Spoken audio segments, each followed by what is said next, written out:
तर सोशल मीडियावर मात्र नवी मुंबईकरांनी सेव्ह तुकाराम नावाची मोहीम सुरू केली आहे। या मोहिमेत नवी मुंबईतल्या सर्वपक्षीय नगरसेवकांवरच आरोप करण्यात आलेत। घोटाळा लपवण्यासाठी हा डाव असल्याचं सोशल मीडियावर म्हटलं जात आहे। नवी मुंबईकरांचं #सेव्ह तुकाराम कॅम्पेन। 1 लाख कोटींचा घोटाळा लपवण्यासाठी मुंढेंच्या बत्तीचा डाव। भ्रष्ट नगरसेवकांना वाचवण्यासाठी मुंढेंविरोधात अविश्वासाचा ठराव। सर्वपक्षीय 25 भ्रष्टाचारी नगरसेवकांवर बरखास्तीची कारवाई होणार असल्यानं अविश्वास प्रस्ताव। मकराणा मार्बलला 25 कोटींचं काम रोखलं म्हणून भ्रष्टाचारी नगरसेवक नाराज। नवी मुंबईत 1,500 कोटींचा प्रॉपर्टी टॅक्स घोटाळा उघडकीस आणल्यानं अविश्वास।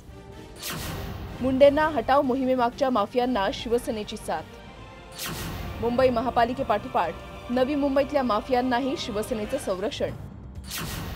14 लाख लोकसंख्या, पाणी वापर मात्र 30 लाख लोकसंख्येएवढं। कोण पळवतंय नवी मुंबईचं हक्काचं पाणी? नवी मुंबईकर गप्प बसणार की कृती करणार? भ्रष्टाचारी नगरसेवकांवर अविश्वास आणा। 25 तारखेला जनतेची एकजूट दाखवा।